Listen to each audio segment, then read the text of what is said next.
The topics and opinions expressed on the following show are solely those of the hosts and their guests and not those of W4WN Radio, its employees, or affiliates. We make no recommendations or endorsements for radio show programs, services, or products mentioned on air or on our web. No liability, explicit or implied, shall be extended to W4WN Radio, its employees, or affiliates. Any questions or comments should be directed to those show hosts. Thank you for choosing W4WN Radio.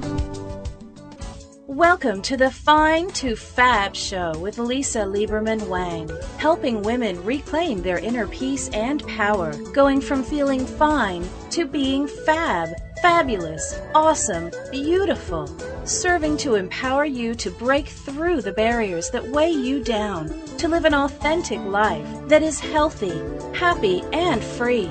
Now, here's Lisa.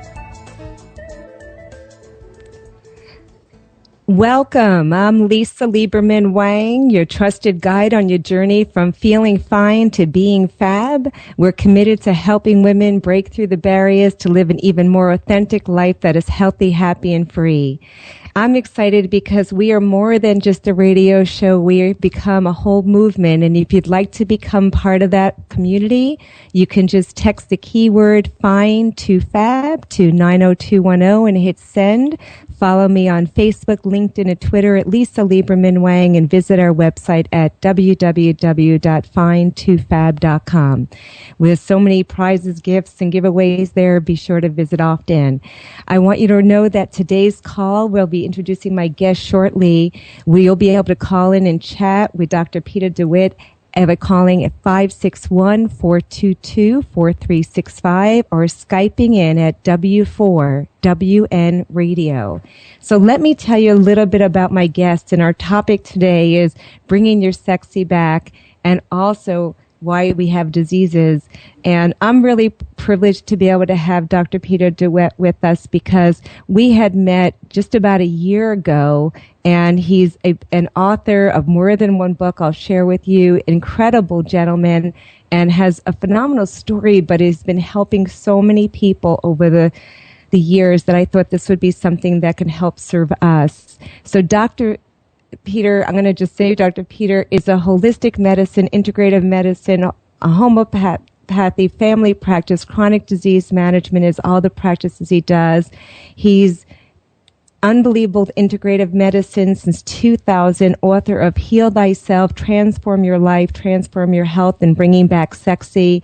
He spent his entire career in medicine, starting from the time he entered medical school to find the most effective, least harmful, the most cost-effective method to treat patients with complex health challenges. He currently treats patients from around the country, worldwide, for diseases and health conditions ranging from the most simple to complex.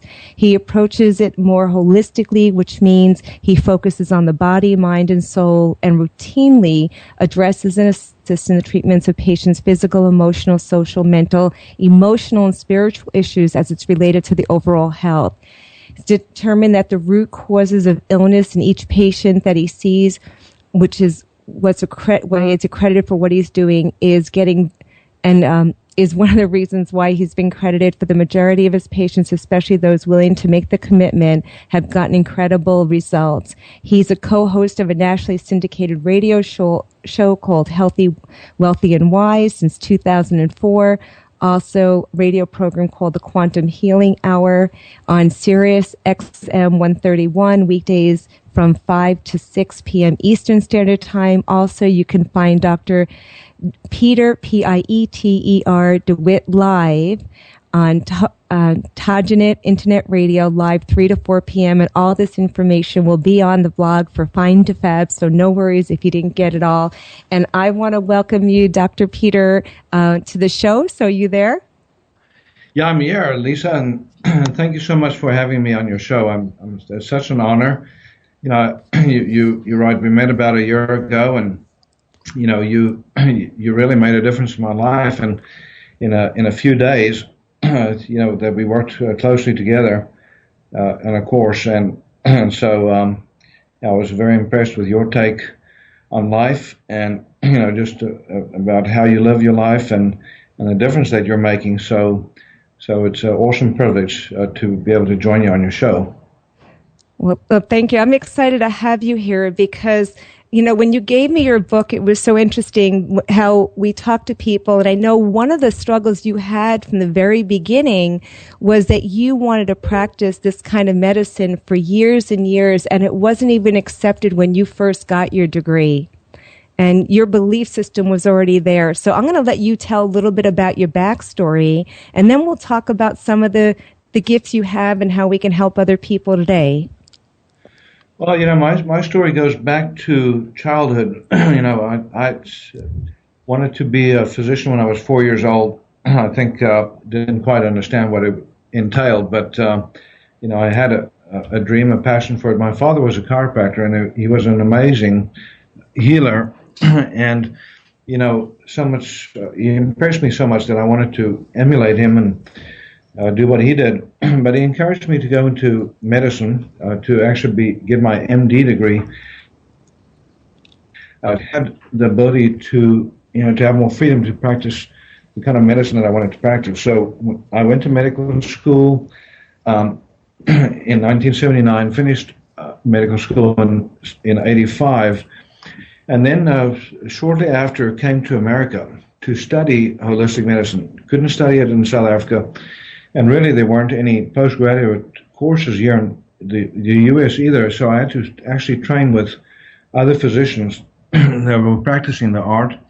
Ended up in Southern California and worked with a phenomenal physician there, Dr. David Steenblock, who's past president of the American Anti-Aging Society and other organizations, and learned so much about taking care of people on a holistic basis, really getting to the source of illnesses, and then went back into conventional training to get my medical degree transferred. Ended up specializing in family medicine. Did a 3-year training in family medicine, a year in Texas, and that's how I ended up here in Tyler, Texas, of all places. And I spent 7 years on faculty at the University of Texas, here in Tyler, and actually introduced some holistic programs there.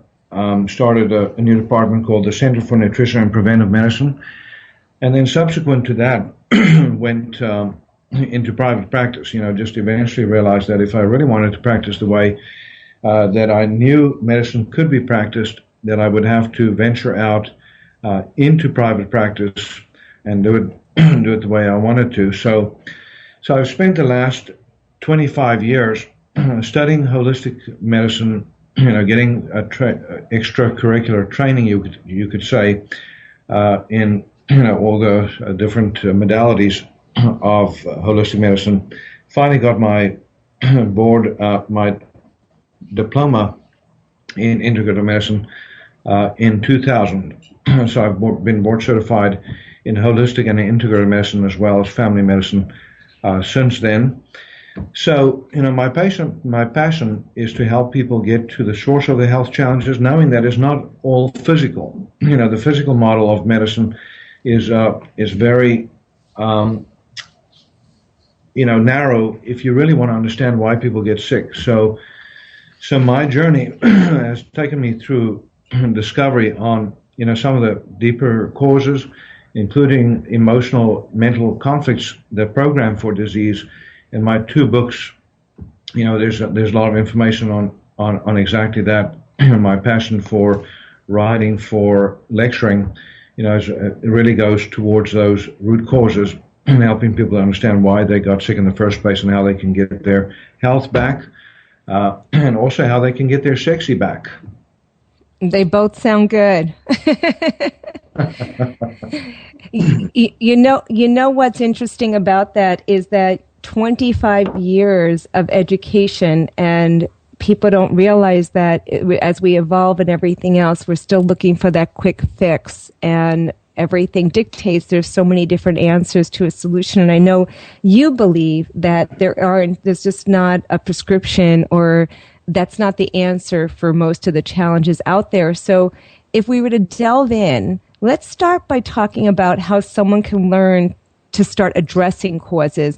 What's happened for me is that a lot of my I call them my fab women, fabulous, awesome, beautiful women that I work with, just it's coincidental that I have you as my guest this week of all weeks, but what's happened is most of my fab women are anywhere between the ages of 35 and 60.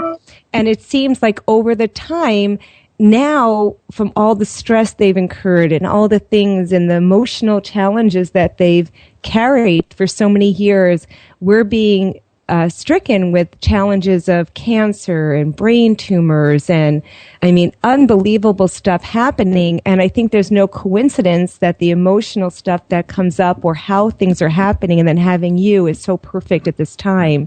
So let's start talking about, some of the causes of disease, and then we'll go from there.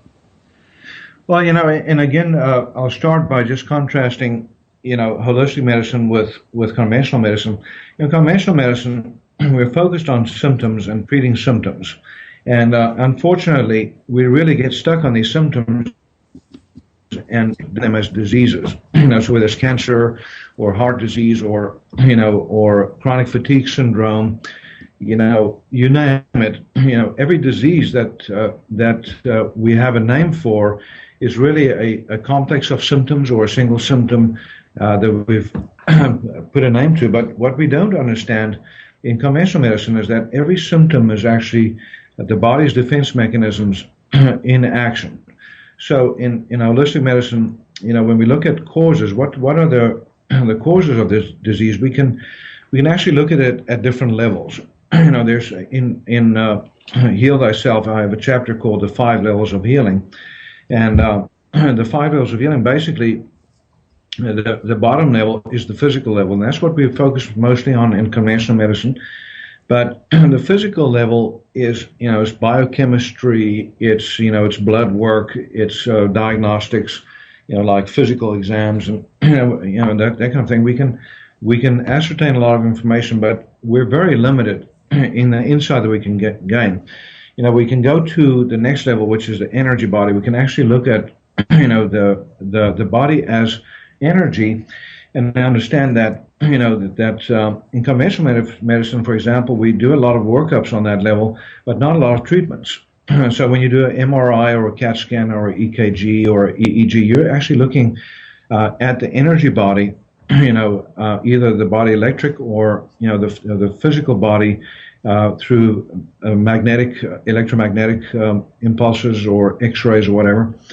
So, but in alternative medicine or natural medicine, we say that at that level, we have a number of influences that contribute to disease. For instance, electromagnetic field pollution.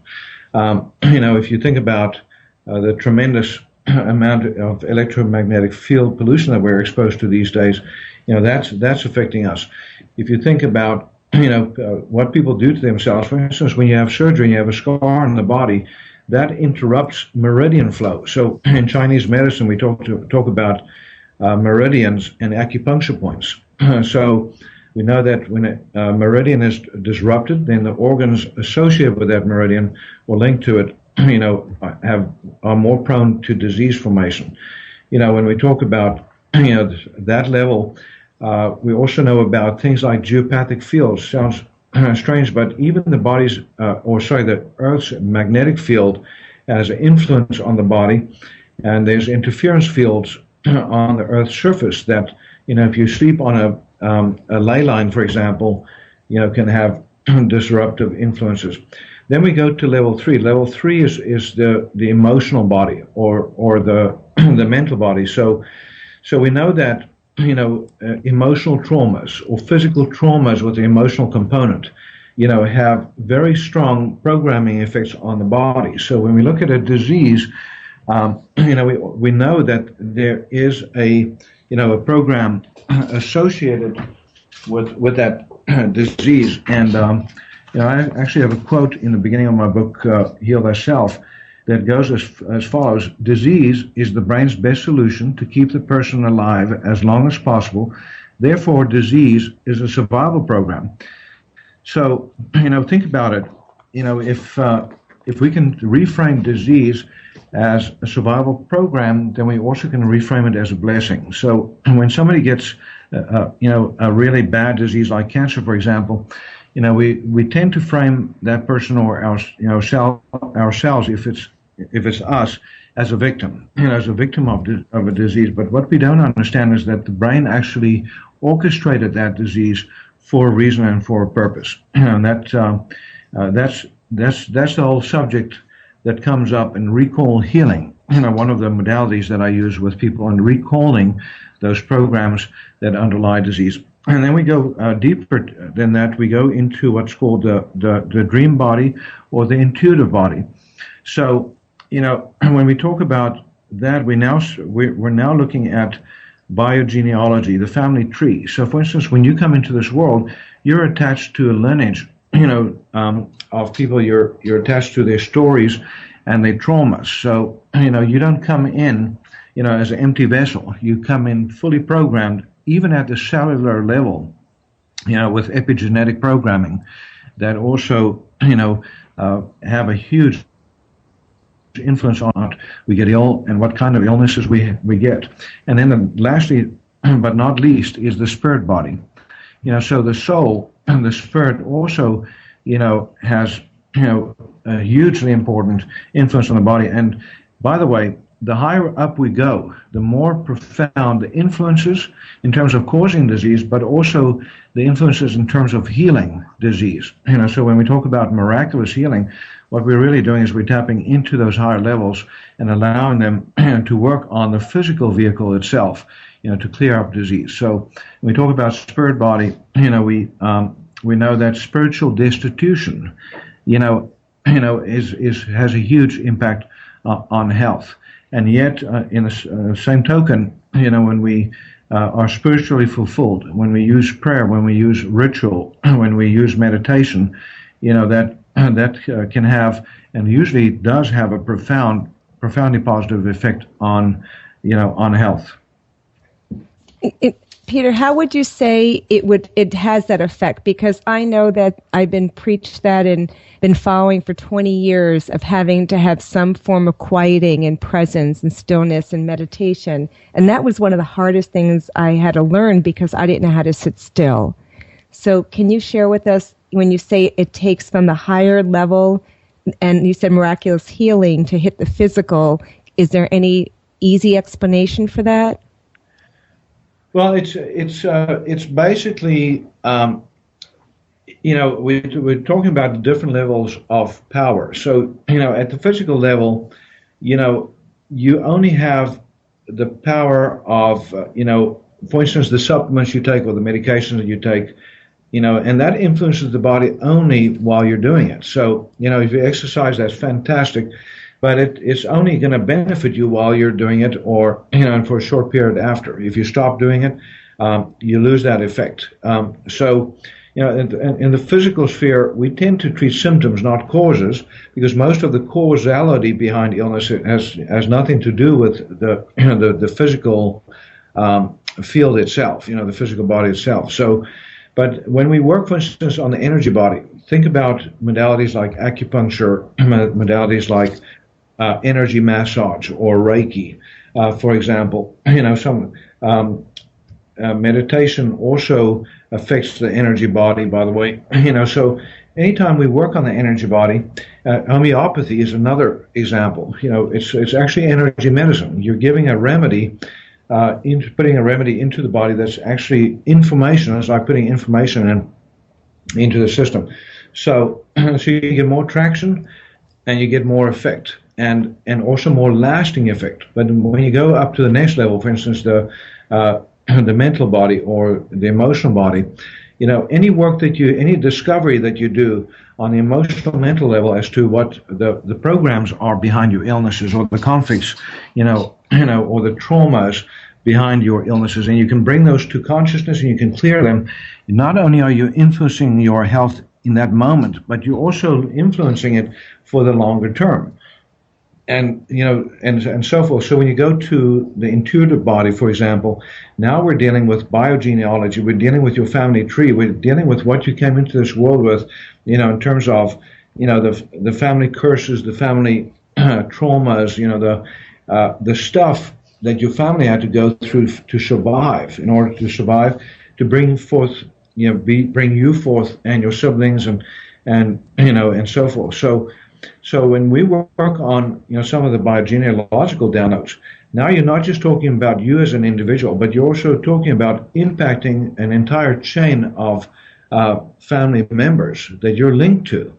So so it truly becomes selfless service when you're working on healing at that level. And then the spirit body speaks for itself. When you're praying for others, they've shown this in research. You're actually benefiting yourself more than the person that you're praying for, but you're doing it selflessly. You're doing it, so it's paradoxical that that you can actually have a huge positive impact on somebody else's health by praying for them, and yet you become the conduit, and that healing goes right through you, and you're actually healed in the process. So when we talk about miracles, there's actually, most of us misunderstand what I'm going to quote right in the beginning of my book that I love, which is miracles happen not in opposition to nature, but in opposition to what we know of nature. That was Arthur C. Clarke that wrote that.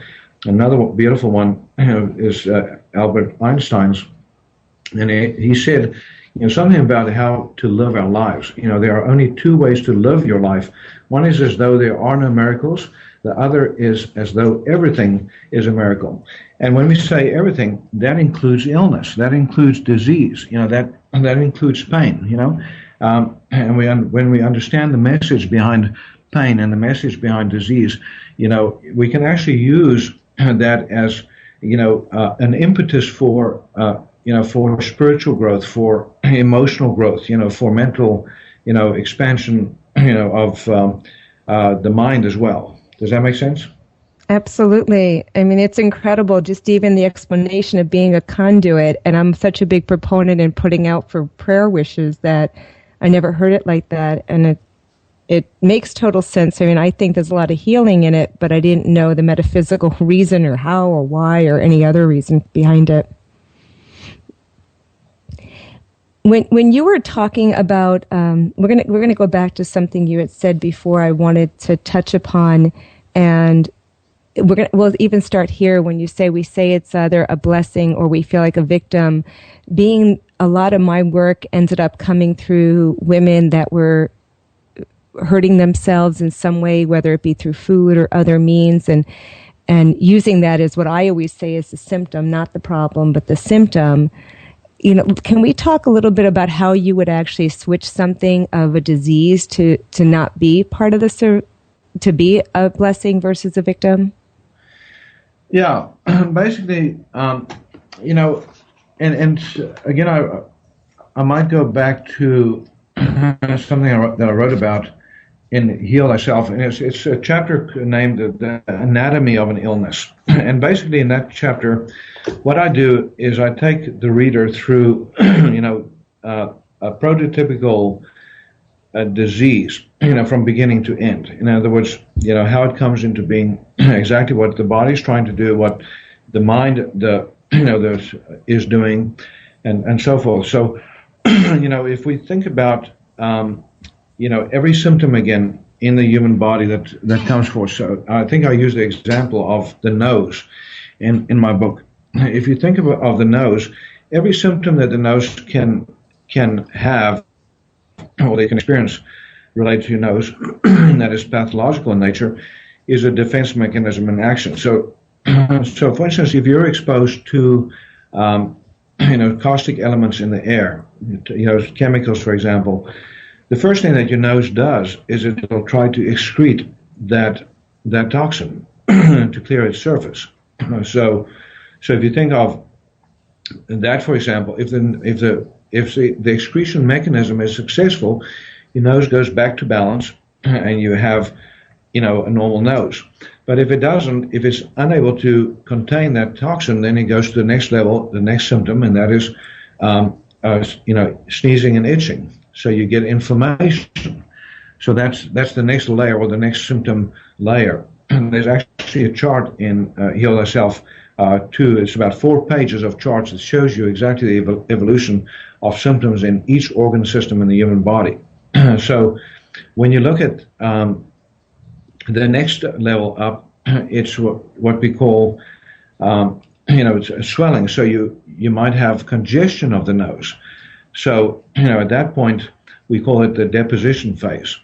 And, and if that still doesn't contain it, you cross a, imaginary line, and that imaginary line is called the regulation or compensation line. And then you go into what we call the matrix phases of disease, or actually the second matrix phase, which is impregnation phase. So that means that now the body cannot contain the toxin, so it starts trying to create containers. So it literally contains it by creating a container for it. So you have benign tumors, for example. In the nose, you might develop polyps. And then you go into the cellular phases. So the toxicity continues to migrate deeper and deeper into the cells now. And you'll initially go into what we call the degenerative phase, and then eventually into what we call the differentiation phase, which is cancer. So you can literally look at that whole continuum and realize that every step of the way, your body is trying desperately to contain toxicity, but then we also need to add to that the element of emotions. So realizing that, for instance, when your nose is having problems, let's just say, for instance, a common cold. In my books, there's actually stories related to every illness, or at least a good sampling of a lot of different illnesses.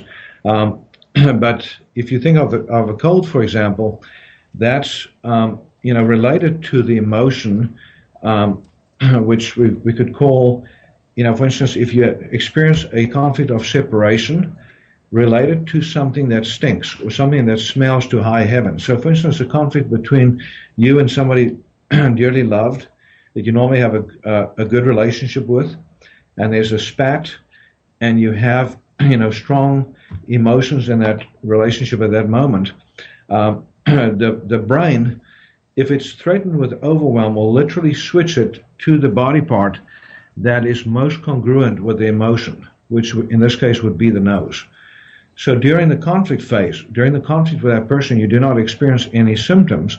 But as soon as the conflict is over, if it's short in duration, it'll translate to a common cold. If it's drawn out and of high intensity, it'll translate to the influenza or the flu.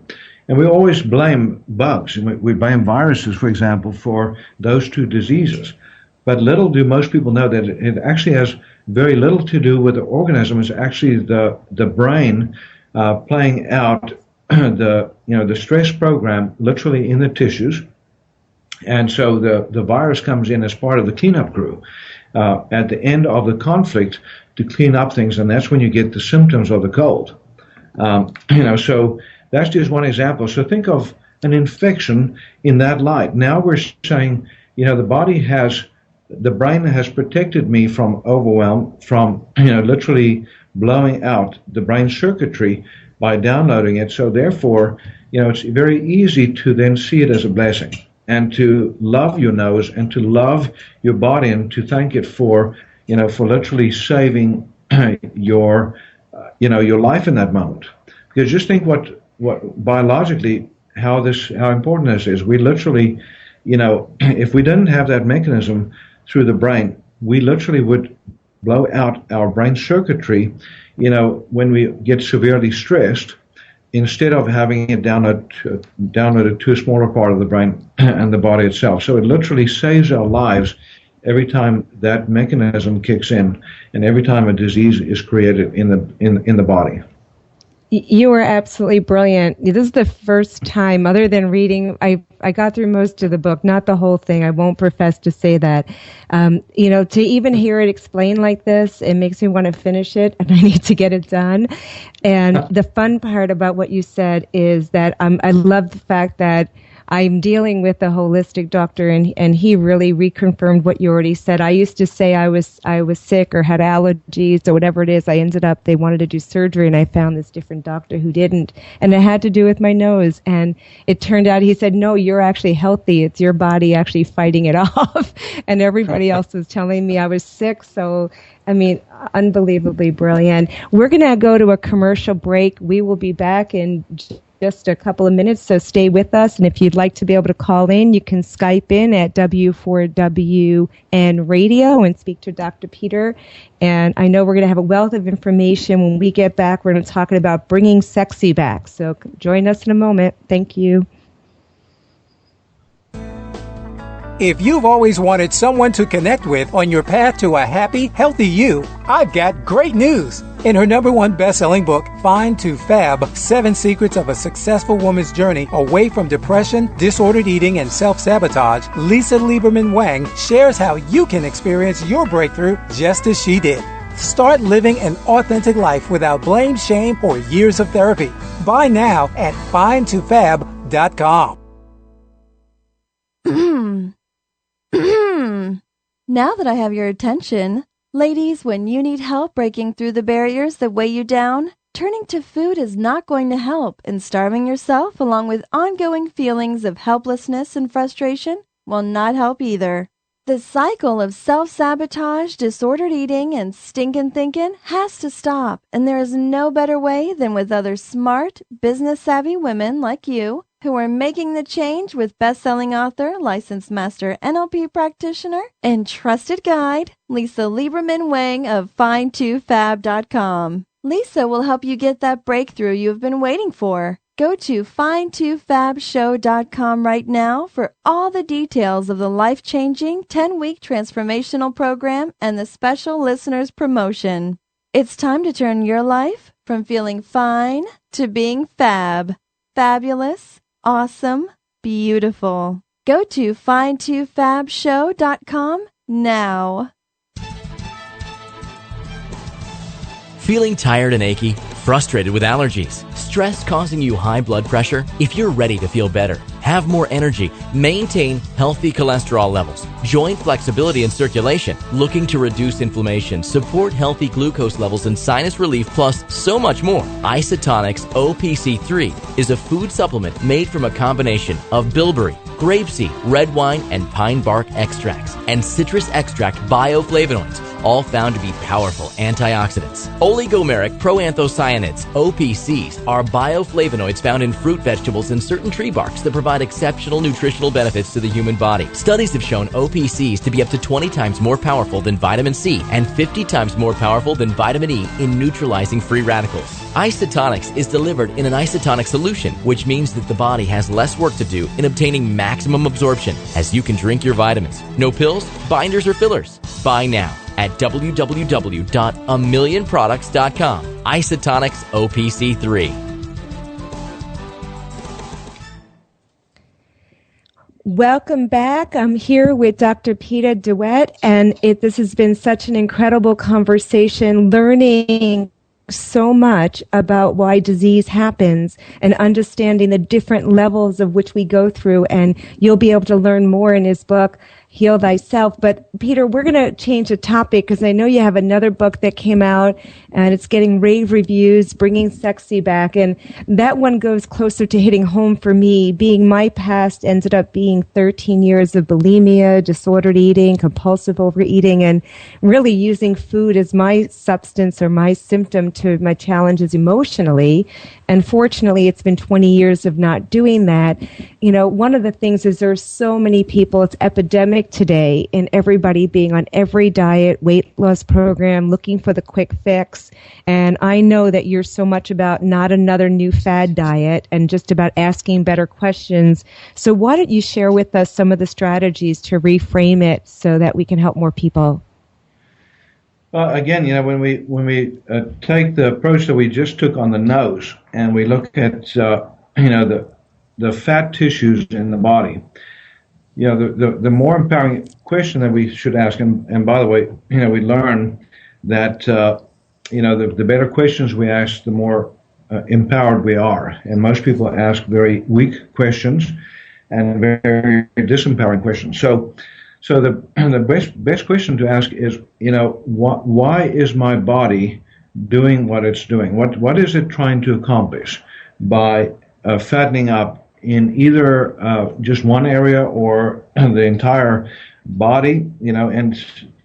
And by the way, most of the time you'll see that fat, is regional. So even people that are morbidly obese, you'll often see that they're extremely overweight, for example, around the upper abdomen, and not as much over the lower, or vice versa. Or they might have, very big bellies but thin arms.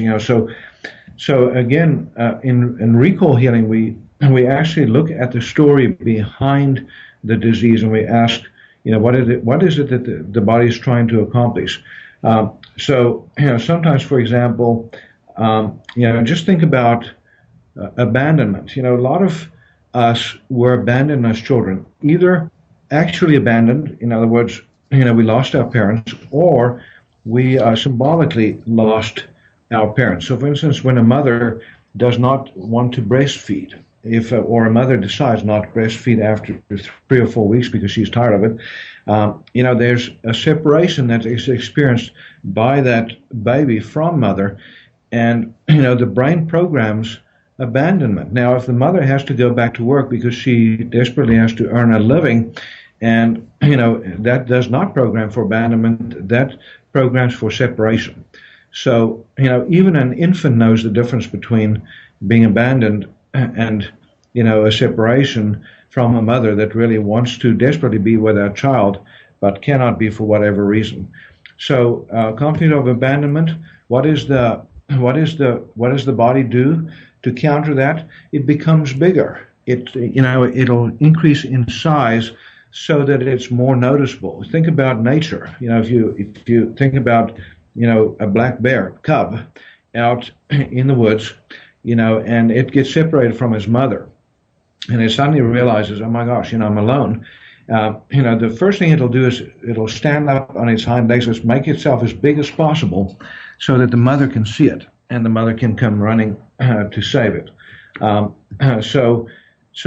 Those ancient or primitive biological mechanisms are still in play. Another common conflict that programs for obesity is the conflict of protection, the conflict of attack. So when you feel threatened, say for instance someone is molested, as a child, it's not unusual at all to see a fattening over those areas that were affected. So the inner thighs, for example, the thighs in general, the lower abdomen, so you may see that. So that's the beauty of fat, is there's a story behind every speck of fat that is on our bodies, and it's incumbent upon us, if we want to lose weight permanently, if we want to optimize weight. And by the way, even the concept of losing weight is fraught with danger, because anytime your brain loses something or your brain perceives loss, it wants to replace it. So if you're out there and you want to lose weight, think twice about the verbiage, and rather think about optimizing your health or optimizing your weight. A much more empowering concept. Same with the verbiage that we use around eating habits. For instance, dieting. Dieting. If you think about the word diet, the first 3 letters of the word actually describes how most people feel when they're going into it. They just want to die, and so. And humans do not do deprivation well at all. The strongest will person. If you're out there and you have the most powerful willpower in the world, you can maybe get through 6 weeks of depriving yourself of what your body and your brain thinks you need, and then that's going to be it. So you have to find, in order to be successful long term with optimizing your weight, a more empowering framework. And that means getting down to the story, figuring out, and by the way, in my book, Bringing Sexy Back, is my story. I've had a problem with my metabolism, and it didn't start until in my later years. When just about finished medical school is when my weight finally started coming on. And that's congruent with, the stresses that were going on for me, at that time in my life, taking the responsibility of not just a career in, trying to save people's lives, but carrying people's lives, every day. But also, I got engaged just before that, and I was fixing to get married, so I was going to the marriage paradigm, with all the responsibility that entailed, so that was heavy for me, literally, symbolically. And literally, right. And so many things that we say, we don't even realize the effect because, when you look at statistics, the numbers are really 85 to 95% of women have been sexually or abused in some manner, felt violated. And the part that goes back to what you just said is where fat stores is in most of the violations. You'll end up seeing it around the gut and the thighs and stuff like that. So that's an interesting paradox, and how much comes from genetics and how much is coming from emotions. Yeah, and my retort to that is very, very little of it is genetic. There is a lot that's epigenetic, though. So epigenetic means that you inherited the program from your ancestors, but not through genes. So, for instance, they did a study, I think it was in Sweden, where they had mass starvation, and I think it was 1948, and they looked at at children that were born that year compared to children born in other years. And they found that children born in that year, much higher incidence of obesity, much higher incidence of heart disease and early death. And yet, you have to, and by the way, they were in the womb at the time when that was happening, or they were just born. During that year. So that's an example of epigenetic programming for survival. They literally, came into this world, with a very, very strong epigenetic program to store calories, to fatten up during the lean times. And that's exactly what happened to them, as they lived their lives and, with all the resultant associated health challenges. But by the way, there's also a very interesting little thing that we see in obesity. There's a lot of people that are obese that are very, very healthy. So obesity does not define ill health. That's another misconception. But there's, so when we look at it from a recall healing perspective, we realize that there's specific programs for specific diseases. So if somebody's overweight and they have diabetes, then we know that they're running at least 2 programs. If they have another disease like hypertension, there's a 3rd program. So we want to define the specific programs. And then, yes, there's a lot that we can do with the biochemistry. There's so much that we can do with diet. But even diet depends on, exactly what the drivers are emotionally. So you cannot get somebody to change their lifestyle, without depriving them and putting them into that scarcity mindset unless you address the program behind the habit. So if they're addicted to wheat, for example, if they're addicted to dairy, if they're addicted to sugar or chocolate, we know that there's very specific emotional programming behind each one of those addictions that are different for each food. Absolutely. And it's funny because I had done a series in the past, and I have another one that I'm doing now that addresses the fact that why willpower doesn't work, and that's where my 7 Secrets of Overcoming Self-Sabotage came from, all addressing the fact of the unconscious and conscious, not realizing what's actually driving us. Being 90% is intuitive, is what we're going to as our go-to, and to feel better now versus something that we know would be better for us. So this is all going with that at such a higher level, which is pretty incredible.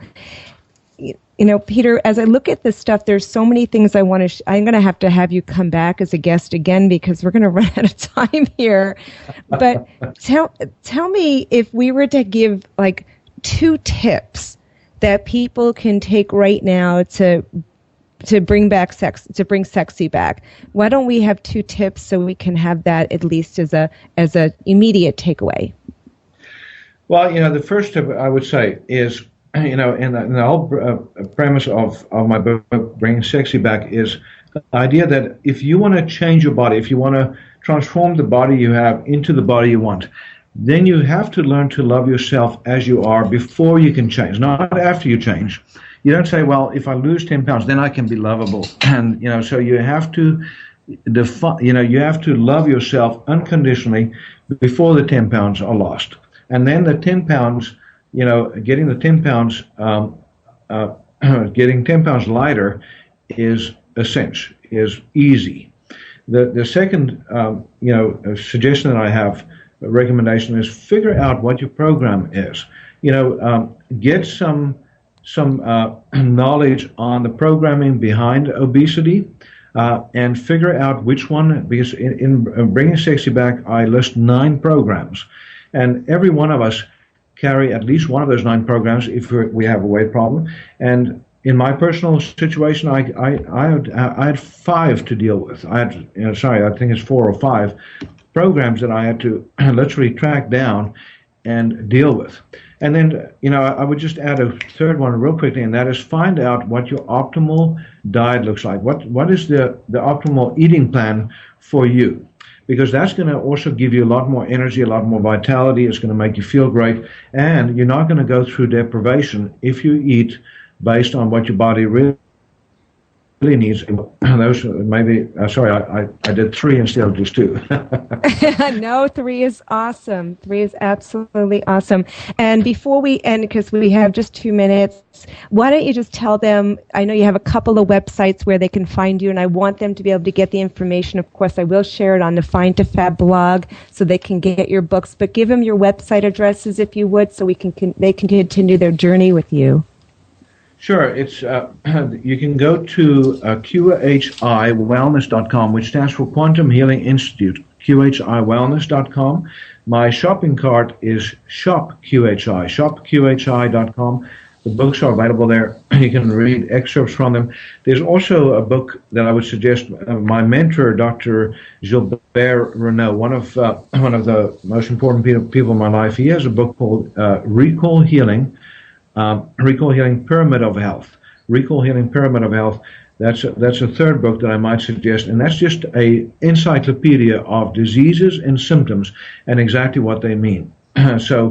And I also, you mentioned my radio show, Toginet.com. On Toginet.com is TOGINET.com, and it's called Dr. Peter DeVet Live, and we do have those recorded, so you can go back and literally, listen to any show in a subject specific, and also can call us here at QHI Wellness at 903-939-2069, 903-939-2069. Peter, you're incredible. And when you even said the thing I have to ask quickly is, how much is the Recall Healing like the Louise Hayes? Is it very similar? There's some similarities, but Recall Healing goes so much deeper. Louise Hayes' work is fantastic, but it's very, very superficial, just touches the surface, literally. Okay. But there's so many unique stories, very specific stories, for every disease. Wonderful. I'll look forward to looking into that one as well, because I've followed Louise Hayes for the last 20 years, so that will be cool. I always looked at it as every time there was something happening, I looked up to see what was really going on. Yeah. It's like, okay, broke my foot. I'm afraid to move forward. I get that. Again, Dr. Peter, I'm so excited that you're here. Thank you for joining us, and I'm going to have you back if you're willing to do that. Again, I want to thank everybody for being here and joining us on the Find to Fab show.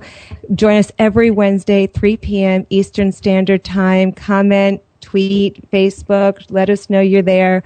Remember, you're fabulous, awesome, beautiful. Go out and have an outstanding day. Thank you.